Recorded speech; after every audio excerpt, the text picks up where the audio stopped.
Vamos lá, né? Vamos falar de Bielorrússia. Informações da Agência Brasil.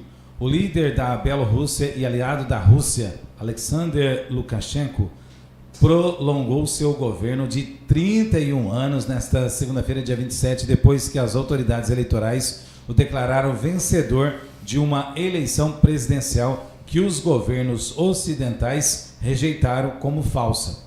Lukashenko, que não enfrentou nenhum desafio sério dos outros 4 candidatos na cédula de votação, obteve 86,8% dos votos, de acordo com os resultados iniciais. Políticos europeus disseram que a votação não foi livre nem justa, porque a mídia independente foi proibida na ex-República Soviética e todas as principais figuras da oposição foram presas ou forçadas a fugir para o exterior. Bom, pode-se dizer aqui, se forma mais um ditador? Na verdade, esse é ditador desde 94, né, quando ele entrou no poder. Mas o pessoal reclama, Edivaldo, do Maduro, né, que ele em julho ali ganhou com 51% aproximadamente. É inteligente colocar 51%, né, porque dá uma sensação de realidade, né? Agora, o Lukashenko, ele é tão maluco, ele é tão escancarado, que é 80%? É isso? 86%. Sabe, assim, é escancarado as coisas, né? Vamos lá, primeira coisa. Quem que consegue manter uma popularidade alta em 30 anos de governo? Ninguém. Eu acho que nem se o cara for o melhor político do universo ele consegue. Praticamente são 2 gerações aí, né? O Lukashenko, ele entrou como deputado ou senador, eu não sei como que é lá na Bielorrússia, tem essa diferença, mas ele era parlamentar, né? Entrou nos anos 90. Em 94, de 90 a 94, aliás, ele criou um discurso bem forte de anticorrupção, e aí em 94 ele entra, né? E segundo aí o que eu li, né? Das fontes de informação, é de que o Lukashenko, a única eleição que realmente foi considerada limpa dele foi justamente a de 94. As restantes foram tudo sujas, né? Agora, sobre formando um ditador, na verdade, né, o Lukashenko, muita gente chama ele de o último ditador da Europa, acho que é uma coisa assim que fala, né? O último ditador da Europa. E aí, uma coisa interessante lá nas eleições deles, né? A de 2020 foi também muito tumultuada. A gente teve bastante protestos e tudo, né? Só que a Bielorrússia, ela é um país que ela é completamente fora assim de uma outra realidade, né? Ela tem uma realidade muito particular. Que seria o quê? A Bielorrússia ela fazia parte da União Soviética, né? Ela é uma ponte entre a Europa e a Rússia, e ela fazia parte e ela era muito poderosa, né? Porque ela tinha essa ligação. O que acontece? Aliás, antes da União Soviética, antes da Rússia anexar ali a Bielorrússia para a União Soviética, ela não tinha ainda sido independente, ao contrário de outras regiões, países que já tinham sido. E o que acontece é que, nesse processo, a Bielorrússia, ela, em 91, quebra, né, a União Soviética, e a Bielorrússia se torna, então, um país independente. Porém, a Bielorrússia manteve muita coisa da União Soviética, né, e outros países não tiveram isso. Por exemplo, a Ucrânia não manteve. Então, a KGB, né, que é o Serviço de Inteligência, ela foi modificada, o nome, inclusive, na Rússia não é KGB, e eles mantiveram a ideia da KGB, o nome manteve, o escudo foi praticamente o mesmo,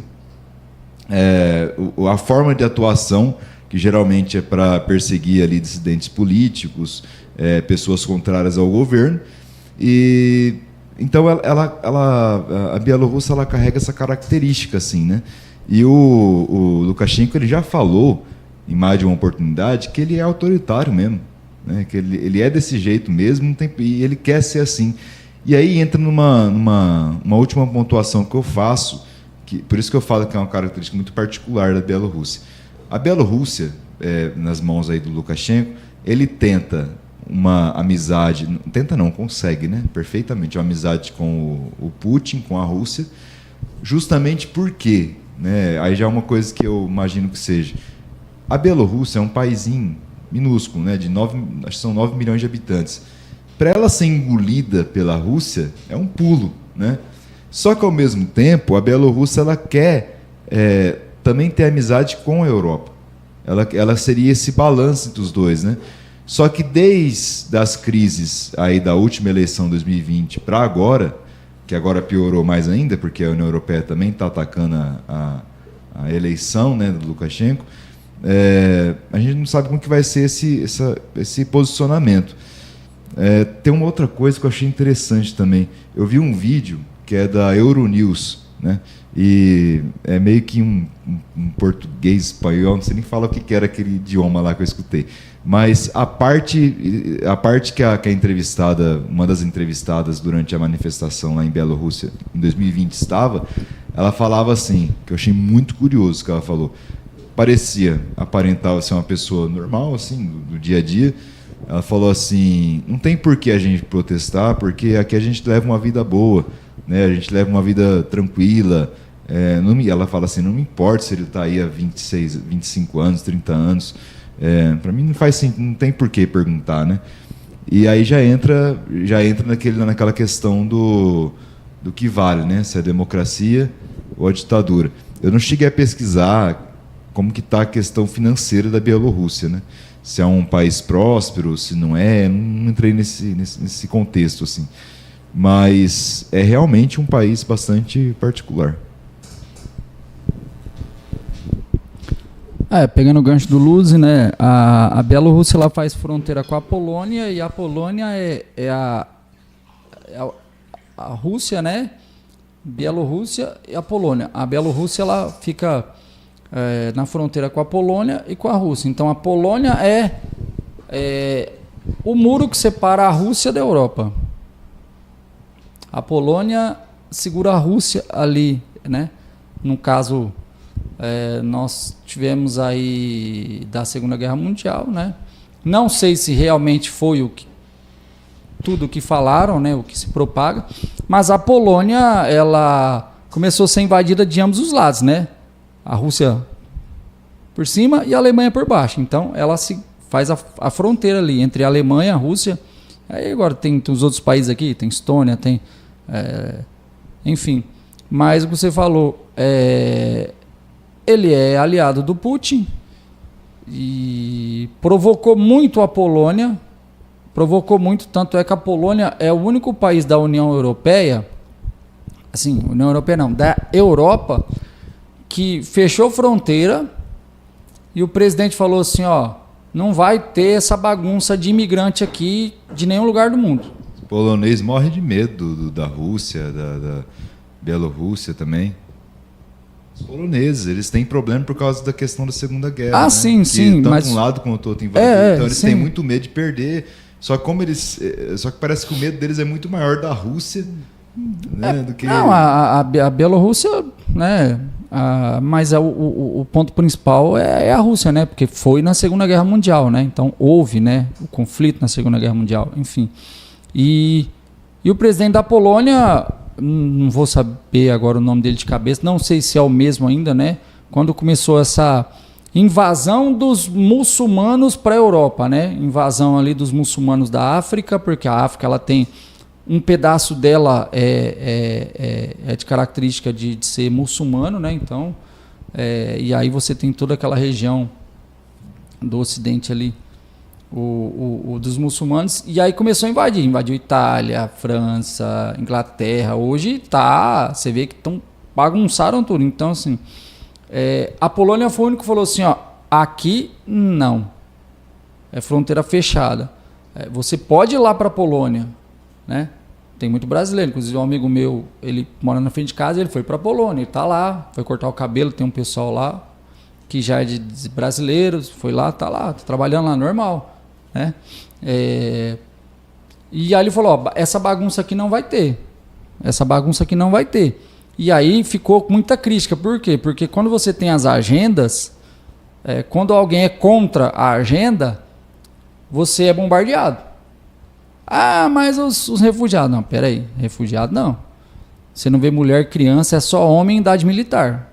Então, tem uma outra questão desse negócio de refugiado, né, de imigrantes. Mas enfim, como o Lúcio falou, ele está lá há muito tempo, assim como o Putin, e aí a gente tem a programação do que nos é ensinado. Uma pessoa ficar 30 anos no poder, nós vemos como uma ditadura, um governo ditatorial. Por quê? Porque o cara está lá, é lógico que ele vai fazer os meios para continuar lá.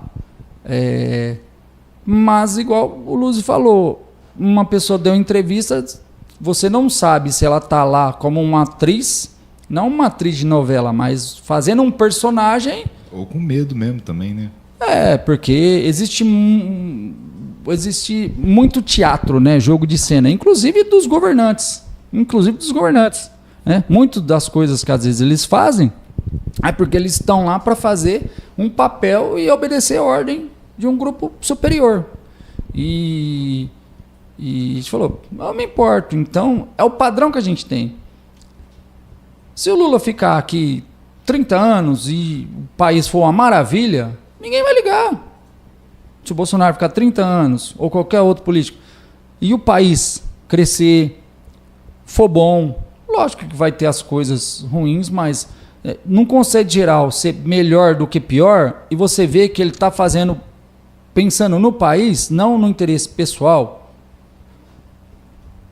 Então, falou, são conceitos, né? Conceitos. E aí, para finalizar, vou generalizar porque, assim, é uma coisa que você para pensar hoje. Todas as eleições, elas são uma fraude. Porque vai estar quem o sistema quer que esteja lá. Ou seja, não é que é uma fraude porque fraudou a urna. Muitos lugares vão fraudar mesmo. Mas o sistema ele vai manipular para estar a pessoa lá. Então, a grosso modo, todo o planeta, em todas as esferas, pode ser democracia, pode ser ditadura, pode ser império, vai estar quem o sistema quer que esteja lá. Então, e hoje está sendo exposto todas as fraudes. Por que muitos países estão tendo problema? No Maduro, aqui no Brasil, deu problema com o Bolsonaro, que houve, lógico, provadamente não foi, mas houve, né, um boom ali de, tem um problema, fraudado, não foi. A África pegando fogo, literalmente, a Europa. Então, assim, está sendo revelado as fraudes nas eleições em muitos lugares, né? Então, não é diferente lá na Bielorrússia, né? Essa mulher que eu falei, só para deixar claro, inclusive eu esqueci de falar, por isso que eu estou retornando, né? Quando eu citei ela, eu acabei esquecendo de falar de uma coisa, que a Bielorrússia, ela tem um nível assim de proteção ao Lukashenko. Então qualquer brincadeira com ele, qualquer piada lá, né? Piadas com ele já é considerado crime, alguma forma de retaliar. Então é um regime assim que realmente oprime qualquer oposição a ele, qualquer forma de oposição. E muitos se refugiam, né, ou vão. A maioria dos opositores políticos ou estão presos, ou foram mortos, ou foram para a Polônia, né? Bem como o André falou, a questão do mapa ali mundial, né? Então, o que eu quero dizer com essa moça aí, né? Realmente, é o que o André falou, pode ser um teatro, pode ser apenas medo mesmo, mas eu imagino sinceramente que aqui no Brasil hoje, André, a gente tem, de certa forma, né? Não vou falar que é 100%, mas a gente tem uma certa liberdade de poder criticar fulano e fulana, né? A gente pode até ser retaliado de alguma forma, a gente pode. Só que a gente tem essa liberdade. A minha geração é a geração dos anos 90.